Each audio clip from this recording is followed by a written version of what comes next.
Hello and welcome to Swiss Info. I'm Susan Masika and I'm in Boston with members of the Swiss Society of Boston and some other organizations. We're at the Hampshire House, just off of the Public Gardens. Other people might know the location from a television series called Cheers.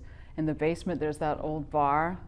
Let's go in the round, and I'd like to hear a little bit about you, who you are, and your name, how long you've been here. I'm Marcus Reberger. I've been in Boston for over 30 years. Originally come from Zurich, and I operate this restaurant / function facility with 5 other restaurants. Excellent.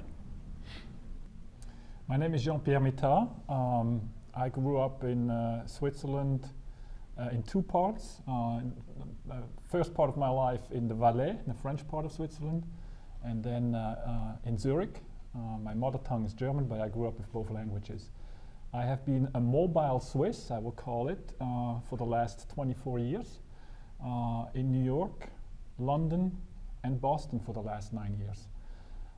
2 years ago I started a new role as well in connection with this topic here today. I have joined the Council of Swiss Abroad, which is a body that tries to represent the Swiss abroad and their interests back into Switzerland. Excellent. Hi, thank you for having me. I'm Larry Grobe, and I'm a dual Swiss American. My dad was from Basel and mom from Zurich. And I don't get back often, but I'm connected through an organization. I have the privilege to be the president of an organization called the Friends of Switzerland, otherwise known as FASI. And through the Friends of Switzerland, we recognize intercultural achievement and have an annual award. Now in its 52nd year, we provide a grant to young Swiss or Americans to study in each other's country, young professionals. And we have a speaker series, a Stammtisch speaker and luncheon series that we run in the Boston area here. And so I'm very happy to be involved in Switzerland through this and the other organizations here. Thank you. Good morning, I'm Sharon Pyer. I'm also a dual Swiss American. My mother is from New York and my father is from Lucerne. I was born in Switzerland. I spent half of my life in Switzerland. And I've been living in Boston for the last 14 years. I came here for university, and I've got 2 children, and I speak Swiss German to them every day of their lives. And I'm a member of the Swiss Society of Boston's board, and one of my key interests is bringing more education to the forefront as far as relations between Switzerland and the United States go. Interesting. And we met those children earlier, and you'll have the chance to actually hear a bit from them later on our website. So, first topic is, do you participate in Swiss politics? And if so, why? And if not, why not? Who would like to answer first? I'll take the first stab at it to open it up. I vote regularly. My daughter, who is now 27, votes as well regularly. I feel it kind of keeps me in touch with what's happening in the old country. And, you know, through the different avenues on websites and Tagesanzeiger and several different publications, I kind of learn on where my position should be, could be, and I have a long discussion as well with our immediate family, my wife as well, to figure it out, and it's interesting, and it's a learning curve. Very good. I would say similarly, I wouldn't call myself a politician, but I would say like any Swiss citizen that is a little involved in what's going on and interested in politics. I've continued that on as I went abroad. It's, in a way, you recognize even more when you are abroad that it's a privilege to participate in votes 4 times a year on specific topics. And some interest you more, some interest you less. That's the same thing when you live in Switzerland. You have topics that you like better, and some you like less, and some you find too complicated. It continues like that. So I'm getting the voting materials, you know, some are complicated, some are difficult to understand. Others are more interesting to spend some time on. And that's how I involve myself. And with my newest role too, I try to kind of like carry some of that into the Swiss community here in Boston as well. Excellent. Other thoughts? Okay, having had my entire life here in the States, so I did not live in Switzerland. I'm the one with a guilty look on my face. I don't vote currently. And the reason is I'm not one of those who feels that I shouldn't vote. I shouldn't have the privilege to vote in a faraway home country. I just have not made the effort.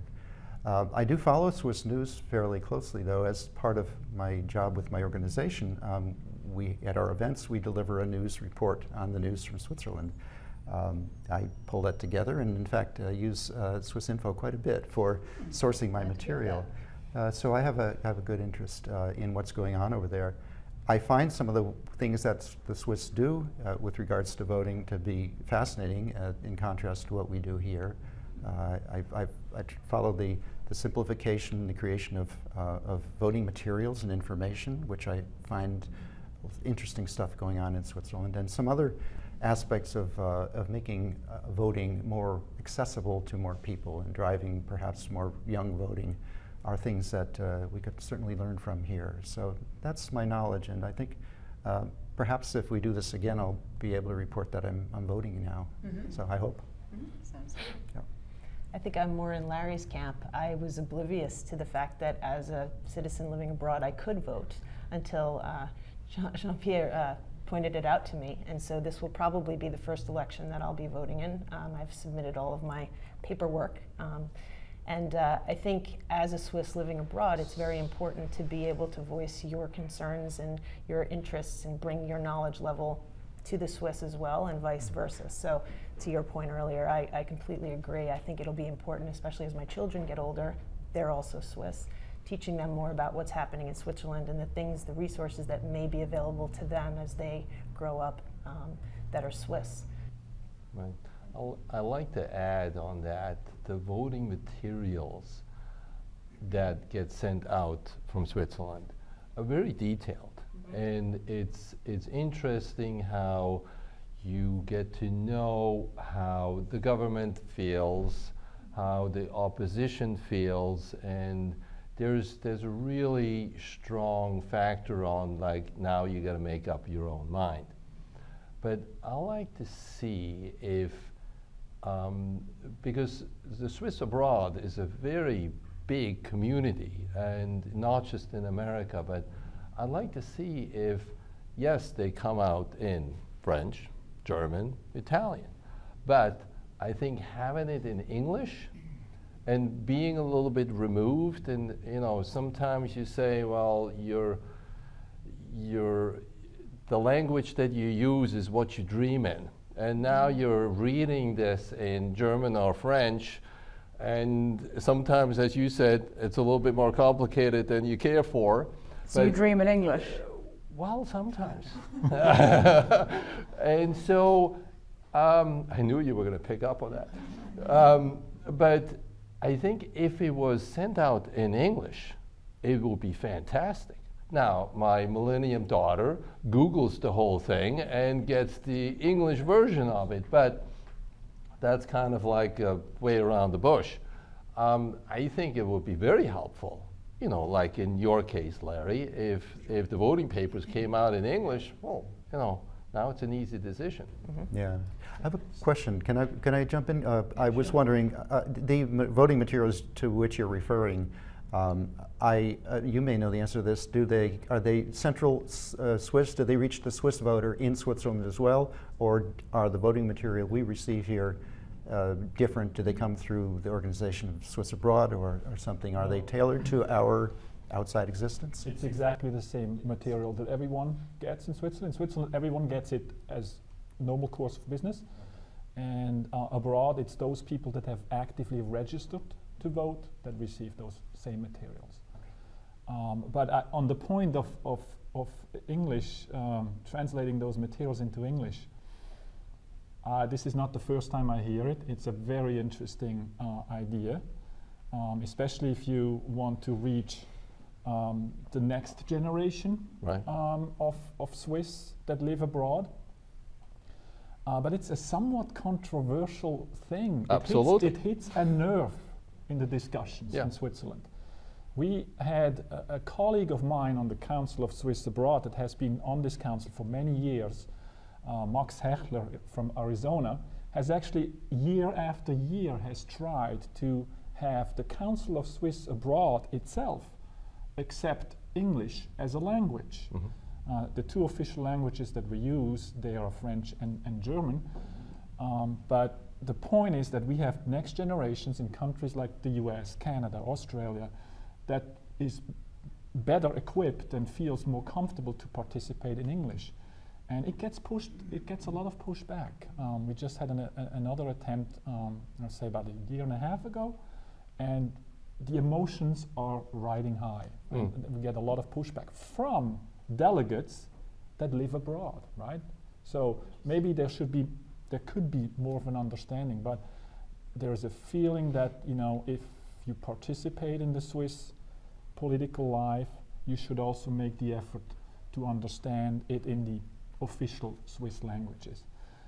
So very interesting topic, emotional reactions, I would say. But discussions that we should have. That sounds Yeah, very yeah. Swiss too. I mean, having grown up in Switzerland and moving there when I was 12, as someone who'd been living in the States all my life, one of the key things that I noticed was anytime they had foreigners coming in, whether they were from Italy or at that point in time, the former Yugoslavia, it was about adapt. You want to be part of Swiss society, you have to integrate and adapt. And I always thought that was a very valuable thing because that's how people get along. That's how that country operates as well as it does. And so now it's kind of, they're doing the same thing to those of us who live abroad. Well, if you want to participate, adapt, right? You did grow up speaking English, but you should probably learn the language if you want to participate. I think it's a good debate to have.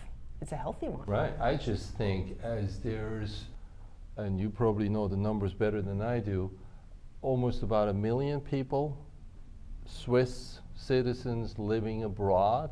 That's a pretty big chunk of people who not necessarily speak the language anymore or never have, but they're still Swiss citizens. Now, I'm probably not interested in making a 5th national language out of it, but I think it would be well suited for the integration of, you know, every country struggles with voter participation. And therefore, I think if you made it more accessible, you'll probably get a much bigger interest in it. Well, and of course, you mentioned the voting materials that come out, that big fat envelope, but how else do you inform yourselves living as Swiss abroad? Where do you get your information about the issues and about candidates? Neue Zürcher Zeitung. I read that. I also read the local papers from Lucerne, and my parents live in Lucerne, and my dad will constantly forward me things that he thinks are of interest. And then, of course, all of my friends on Facebook, my high school friends from Switzerland, sharing things on Facebook and social media. So. Well, someone has to say Swiss Info, right? Apart from Swiss Info, Apart I from meant. Swiss Info, What are your other I would sources? say the different websites of the political parties, and maybe as I have grown up in Switzerland and then moved abroad, I've kind of lived in that environment. I kind of know which parties represent a bit more what I represent as well, and so when I want to have a bit of a different view besides the voting materials, I check on 1 or 2 political parties' websites what their arguments are, where they come out on it, and that helps me further progress my opinion as well. Right. I think I'm more of a Tagesanzeiger kind of guy, but 2 rivaling newspapers in Zurich. But I think it's several different ways. Obviously, the vast websites of different news organizations and whatnot, and especially on those topics that don't evoke like a certain feeling of one or the other that you want to really kind of read about it. Or, you know, what I struggle with is certain personalities, people, because we're a little bit removed from that. And what I find interesting in Switzerland, more so than in the States, we vote on issues and topics more so than individuals. And to me, that is almost more important to be part of that, saying, you know, okay, I had a chance to talk about guns, for example, or whatever it might be the topic du jour. But, you know, several different sources kind of make up my mind. To that point, Marcus, you know, in this age of information overload, we all have to sort for our information, and some of us are more easily able to read through big brochures and so forth. I've heard about an initiative in Switzerland whereby the positions of politicians are mapped. I think you refer to it as a spider diagram illustration. Are you familiar with that? Okay. In terms of understanding it from afar, if you're not deeply involved in it, your options and the relative positions relative to your issues and where you want to be on that diagram, it seems to be very helpful. I don't know if it's incorporated into the Swiss process at large, but it seems to be a very interesting direction as an additional source of information to help you sort through where your issues will meet and in a political party. Has anyone here used that smartphone to get your spider web showing where you line up and where candidates line up? Yeah, it's maybe some in the audience. It's, you know, the Swiss have, from where I sit, always been very good at communicating effectively when it comes to graphics. And so a diagram, I'm looking at the round table here, where the center is not much connection with your issue, and further out is big connection with the issue. Well, if you spread your 12 issues around, and then that spider is drawn relative to the center, and you can see where your interests are met very rapidly, it seems to be an effective tool, and I guess it's not widely utilized at this time, but I don't know. Sorry, jump in, but what I appreciate and find almost an advantage being outside of Switzerland and looking at these topics. Larry, you say information overload, right?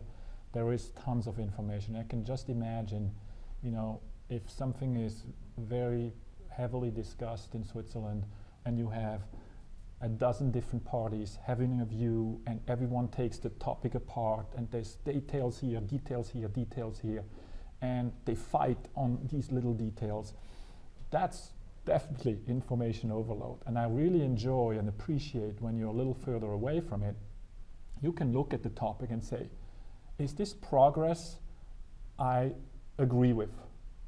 Not everything has to be perfect, but is this progress I agree with? And can I get behind this holistically? It's almost like a macro view, as opposed to, you know, taking micro views and there's a few things that I don't like and therefore I'm going to say no to the whole thing. I really enjoy that view. That's, to me, it's a more efficient view of finding what ends up moving the needle for Switzerland in a good direction, and then I get behind it.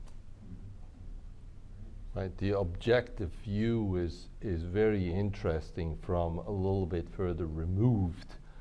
One of the things I like to see is I call it the fifth Switzerland, and what the issues are there and who really starts taking care of that, where there's probably some issues that are not addressed or not that focused of that almost million people that live abroad that still have interests and might go back to Switzerland at some point, or in the near or far future, whatnot. But 1 million people out of 8.5 We're up now, right? I left 30 years ago, so. How many were then? It's a big chunk of change. You know, that's another canton that doesn't necessarily have so much of a voice. Well, thinking about the view you have from here and talking about that spiderweb system showing positions, do you think that the Swiss Parliament, when it's reformed in October, should be more to the left or more to the right? Is it just right as it is? How would you like to see the new Parliament? The people representing the interests both of those living there and those far, far away.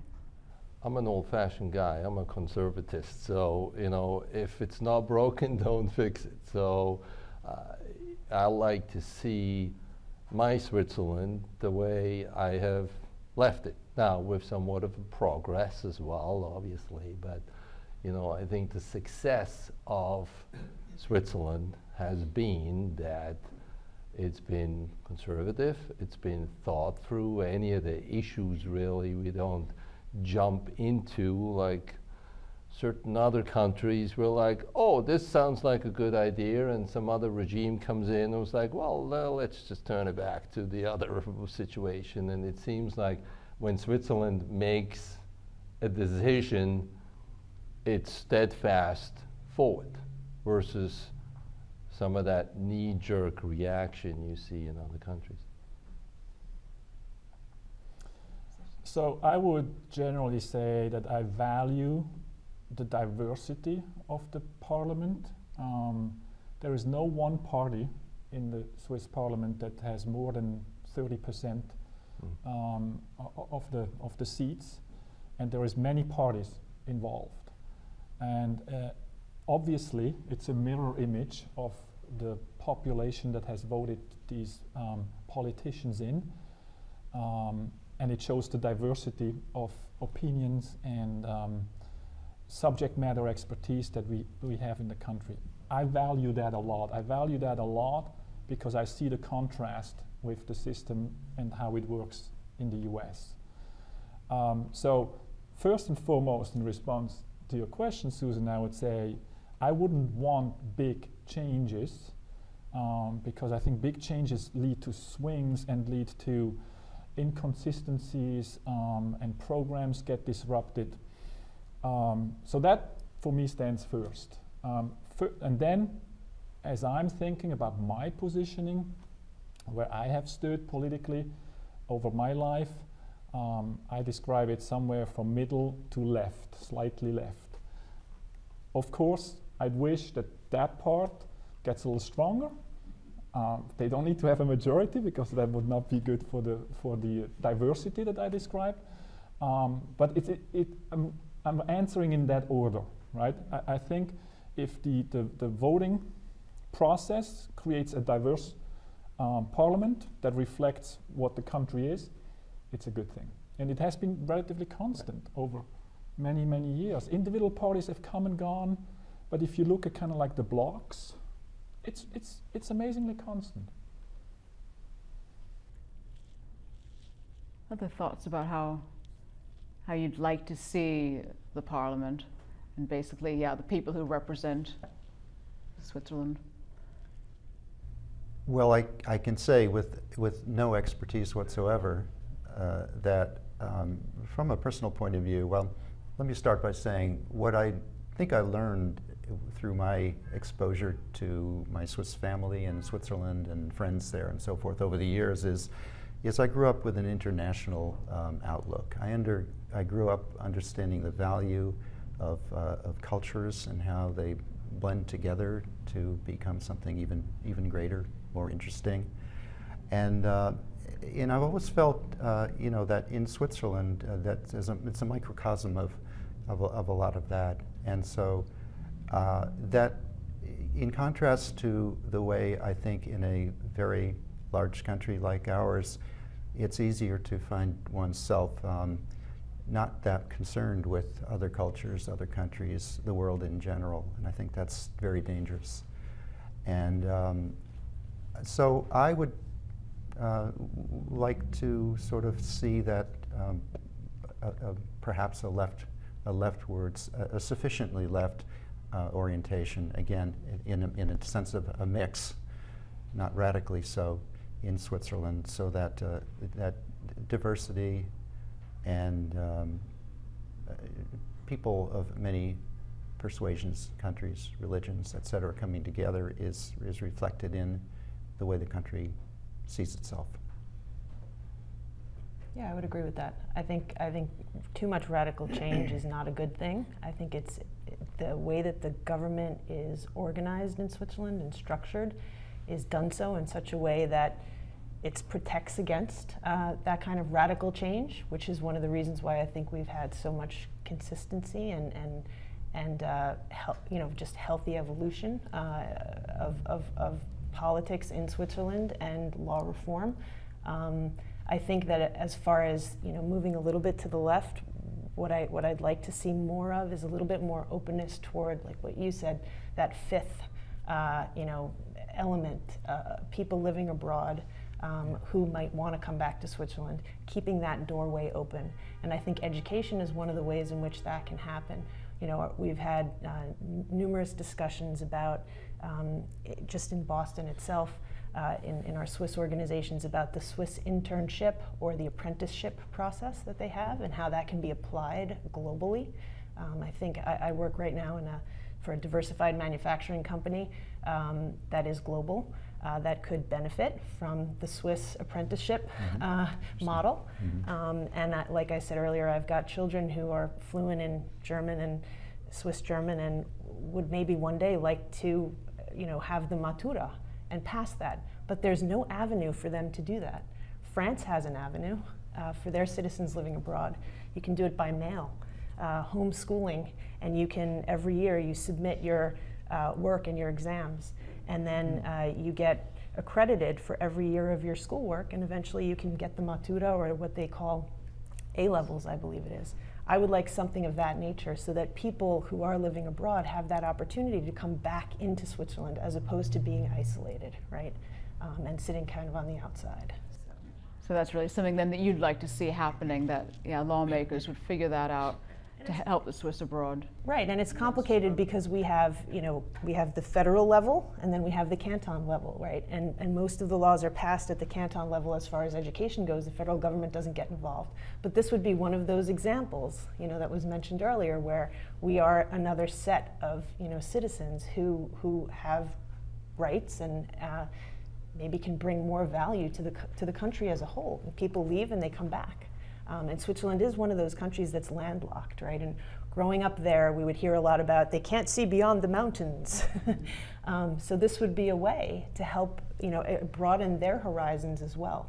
And that's where I think the left, being a little bit more to the left and a little bit more open to that kind of, it's not a threatening change that's being asked for here, right? These are one of those healthy debates that I'd like to see happen. And what else is on the wish list as Swiss living abroad? What's something you'd like to see, similar to, say, in education, things being recognized abroad? Well, I think I always go first. I don't know why. Yeah, you don't It's have like to keep from- the order from we the right to started left, in. whatever. Anybody can jump in, but that's great. I think the representation of the fifth Switzerland, I think, would be very advisable. I think Jean-Pierre brought up a good point. In Switzerland, it's a multi-party system, and I think it's much easier to find a party or a affiliation to represent you and have the right minds and ideas than you have, versus here it's either one or the other. And I think more and more in America, people struggle, well, I don't really agree with this party, but I totally agree with the other party, so now what? And in Switzerland, with 4, 5, 6 different parties, you're more likely to find somebody that can represent you, which I think is great. You have brought it up, the easier way of communication e-voting, I think, is just a must. I know we're trying hard in 2 cantons, I think, with the e-voting now, 2 different systems, whatnot. And of course, it has to be safe and it has to work versus, you know, let's do it because we want it. I think that would really help, especially from far away. I would, if I can, I would change the question a little bit. Okay, that's allowed. That's allowed. And I'm doing that because this is a little similar to when we talked about translating the voting materials in English. I'm become so aware of the dynamic of who we are, these Swiss abroad, the Auslandschweizer. The word says, you know, it's like someone that is gone. Disconnected. Yeah. Gone, right? Yeah. Gone for whatever reasons, looking for something else, don't even come back, right? I'm exaggerating, right? But to get the point across, and that's why in my, and this is not, I didn't come up with that, but I've adopted it in my introduction, I said mobile Swiss instead of Swiss abroad. And maybe, note to self, maybe we should change the council to Council of Mobile Swiss instead of Council of Swiss Abroad. Mm-hmm. There is such a action-reaction dynamic that right now doesn't get us to achieve to do more for the 5th Switzerland. So if the ask of the question is like, what else could Parliament do to support the Swiss abroad, it's tricky. I actually think, and this is kind of like the rephrasing of it, I think there's a lot of upside potential for Switzerland to somehow use the Swiss abroad more, right? We are like citizen diplomats out there that know many things about Switzerland because of our connections back to Switzerland, but we also know many things about the countries we live in. And when you think about it, there are not that many people around. It's the 800,000 people that live abroad, but everyone in different countries too, right? So there's not a lot of people that have these combos of knowing something about the US and knowing something about the Switzerland and how it connects, and maybe it's education, maybe it's arts and culture type of things, the apprenticeship thing. There are not that many people that know these things. And if we somehow can work more together to find that upside potential, it's for the good of Switzerland. It's for Switzerland as a citizen of this world to contribute its beliefs, its values, its things that it does well into the country. So use us, or let's work together. Those that are interested, some are not interested, that's fine. It's the same in Switzerland. Some participate in the political process, some don't. But if somehow we can figure out how to wake up that potential, I think that will be rewarding for us that live abroad, and it will be a positive for Switzerland as well. And as Swiss living in the United States, what's your impression of the perception of Switzerland here? I'm sure you might hear the word Swedish used once in a while. But apart from that, what do you think is the general perception? When people hear that you're from Switzerland originally, what do they say? It's usually a pretty engaging, positive reaction you get from people. You get a lot of people talking about their experience in Switzerland, or a travel, or a friend, or a study, or something they've done over there in business or personally. So, I mean, in terms of general perception of Switzerland, I think you find it generally positive. I think there are folks who may be aware of certain issues that they might not find positive, but then have a pretty good awareness of the country already. You know, maybe the position with respect to Brexit, the EU, and other things. But on the other hand, I know people who I talk to about Switzerland with, and we'll talk about the environment and sustainability, and the forwardness with which I think Switzerland politically and business-wise and other ways is addressing its relationship with the environment. It sort of has to, because it's such a compressed and condensed relationship that you can't ignore things as you can in a country that spreads for 3,000 miles. Anyhow, so I don't know if that answers any of your question. Yeah, I'm interested in any kind of input you've had, anything, whether it was on a social level, an economic level, a political level, some impressions that you think are had in the United States regarding Switzerland. I think to your point, there's a lot of, Sweden, there is a lot of that. There's a lot of, it depends on who you talk to. If it's people who work in business for global companies like the one I work for, people will know. We have offices in Switzerland, so they'll know where it is. But I don't think that they'll know that the country is beautiful and it's expensive, but it's a nice place to go, and the food is great, and it's very clean, and the people are very nice. But to understand really why it operates that way and why it is the way it is, kind of the root cause of it, that's not clear, I don't think, to most Americans. And what I find, to your point earlier, when I raise issues like at work about the apprenticeship model, or even, just in general dinner conversation, people talk about the rising costs of education in the United States, and everyone always needed to go to college, and now here we've got all these millennials and they're mowing lawns for their parents' friends because they can't find the job they want. Well, Switzerland never had a problem like that. We've got a very good system of apprenticeships. I know my mother, when she moved to Switzerland years ago before I was born, couldn't grasp the idea that someone wouldn't get a college education. My goodness, But when she's lived there now for 40 years, she sees the benefit of it. And people are able to go into tracks where they can make a contribution to society, and they can be happy in the job that they have, and they're not trapped. They can move now into different channels, right? If they want to get a university degree, having done an apprenticeship, that is an option these days. I think a lot of that is influenced by people like us, to your point about the mobile Swiss. It's these ideas and these experiences that we have abroad that we can bring back to Switzerland, and vice versa, and it doesn't happen the other way. There's not a lot of that, what works in Switzerland coming to a large country like the United States. Maybe it's because Switzerland is a small country, and people say it's easier to run a small country, but then I point to the state of New York. Is that better run than Switzerland? I think not, right? So I think there's opportunity there, to your point. Yeah.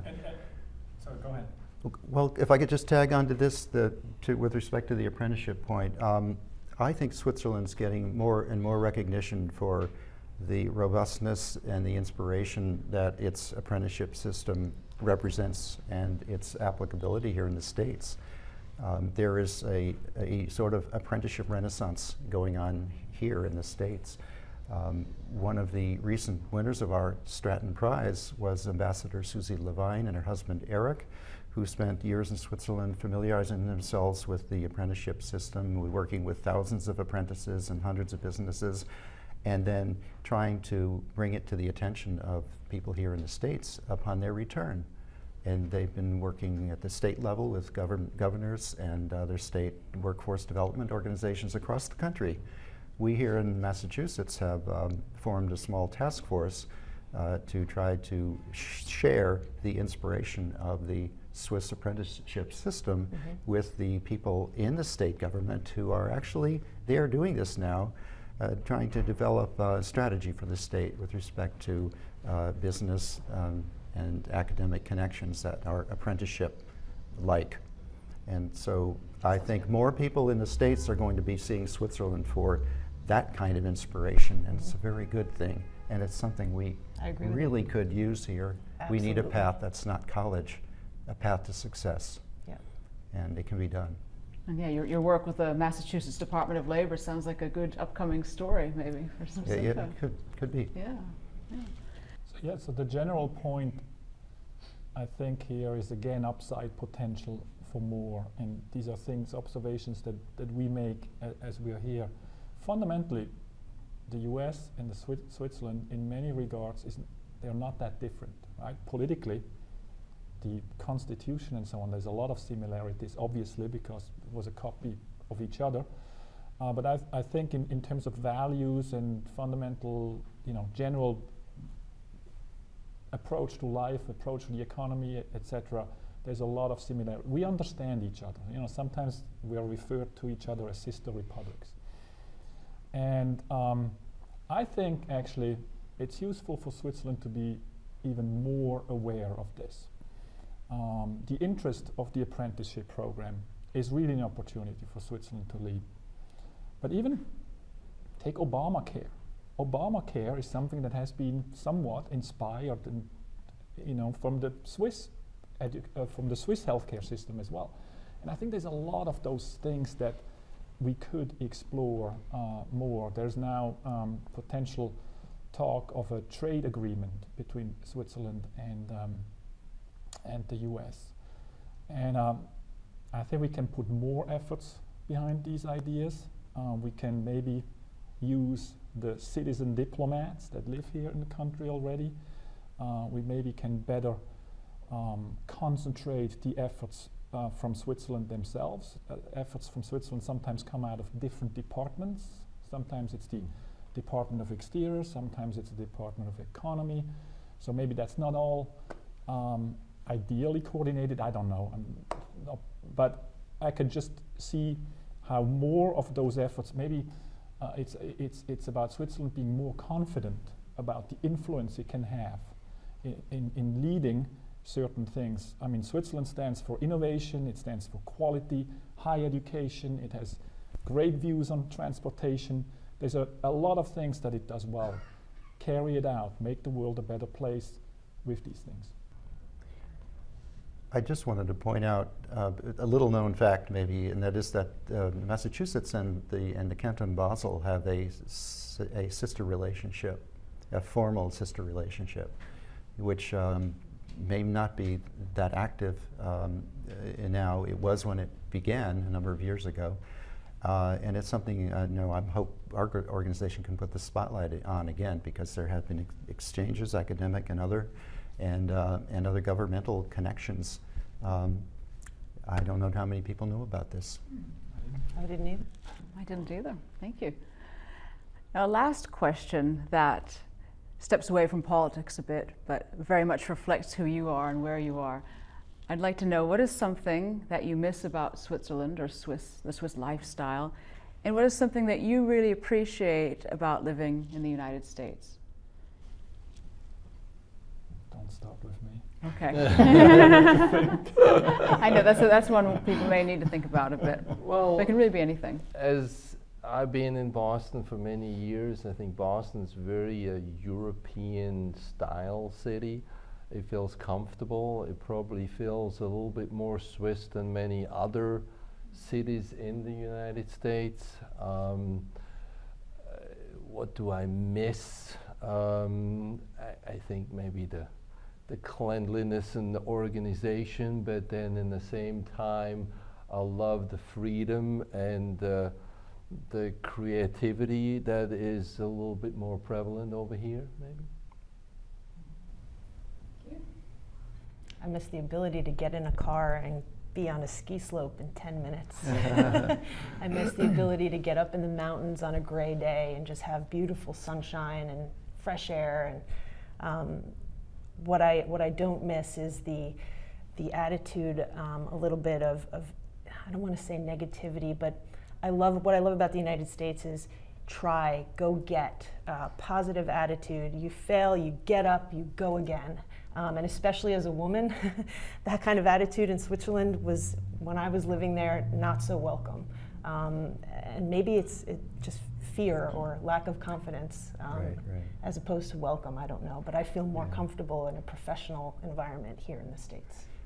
Yeah, having followed sort of the entrepreneurial styles in Switzerland for many years, until to where they are today, I think tremendous progress has been made in terms of in instilling an entrepreneurial outlook and an entrepreneurial approach.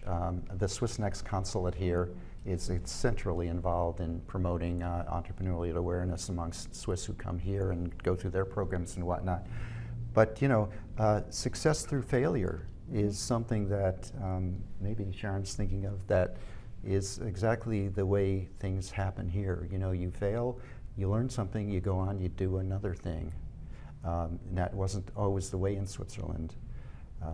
I would also say, for me personally, shift gears here, the one thing I miss about Switzerland is the hikes in the mountains, where every person you see, it's grüezi.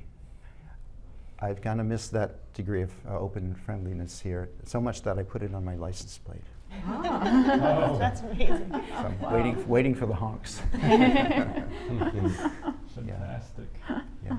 Yeah, so I agree with everything that has been said about the nature, the outdoors in Switzerland. I would agree that that's probably a piece that I miss the most. You don't need to go far, right? You don't need to go far to find the next lake to hike around, or the next mountain to hike up, or what have you.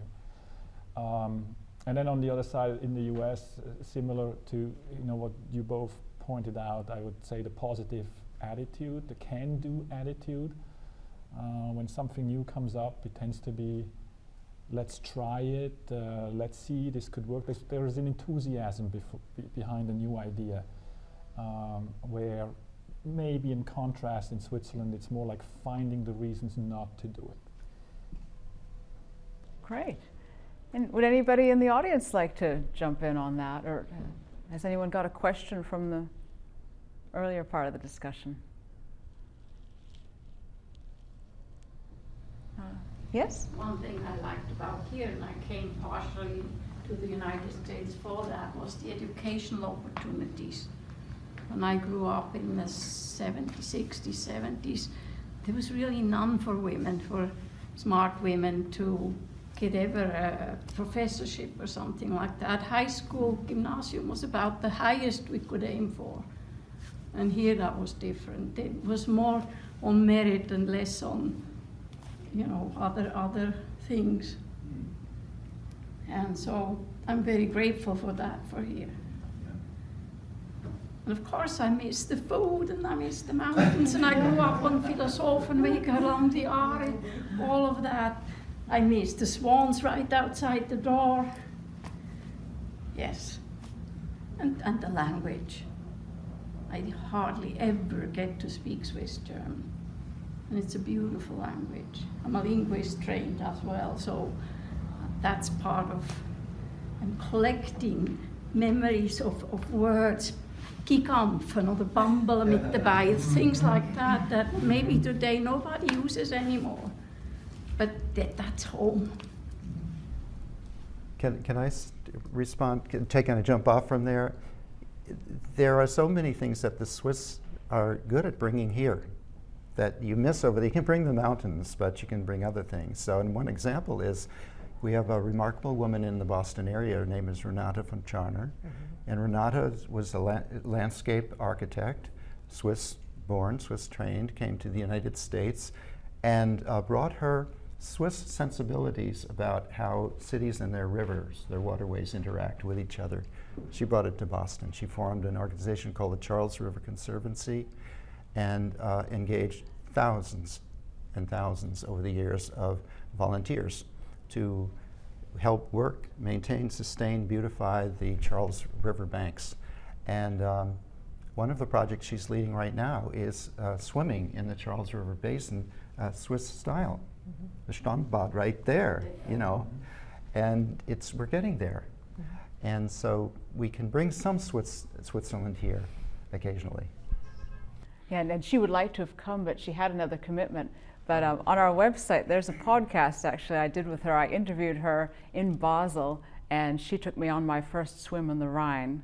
I knew the Aare, but I didn't know the Rhine, so it's a very memorable interview. And this has been a very memorable interview, a quadruple interview. And anyone else in the audience who would like to pipe in with something before we wrap up? Yes. I think one of the things that fascinated me over the years, one of the reasons I left Switzerland and come to the United States is for its rigidity of where I grew up, and it just felt so constrained. Coming to Boston, I felt like everything was open for me. Anything is possible, and it really has. It has been. I've started 3 companies here, and something I don't think I could have done in Switzerland. And then the other side of it, you know that Switzerland is #1 innovator in the world. So I've always sort of played with this rigidity, this constraint. Is it triggering creativity and innovative thinking? And I think it is. So that's, to me, it's fascinating. And I keep asking, would I be okay going back? Could I feel comfortable living in Switzerland? And today the answer is still no. But I think it's a very interesting tension coming out of Switzerland. Thank you. Anyone else, or? I was not born in Switzerland or raised in Switzerland or educated or anything else, but I lived there and worked there for 10 years in Basel. My wife is a paper Swiss, and so that was our connection for a long, long time. We just moved. We live here in town. We've lived in the city for a long time. And I remember some of the things that we miss from Switzerland, in addition to the things that you mentioned here, is the respect for personal space and quietness. And when I first moved to Switzerland, you know, it's like you went out and wanted to work outside at lunchtime and everybody goes, oh no, this is the lunch hour. Oh, I understand. And I'm sitting there last night, it's about 10:15. I live in a high-rise apartment here in town. It's a concrete floored building, so it's pretty quiet. But I could hear the neighbor's television at 10:15 at night. And I said to him, it's like, this would never happen in Switzerland. And it's like, because there's a mutual respect in societal conduct. And it's like, some of those things that I like, that people will pick up, that they will recycle their glass bottles by color in a public deposit. All of these little things that add to the quality of life that many of us have enjoyed is lacking in most parts of America, and especially the respect for other people's quiet time. Interesting. Thank you. All right, well, thank you, everyone, especially those who got into the hot seats here, and also for those in the soft seats. Thanks a lot. Thank you.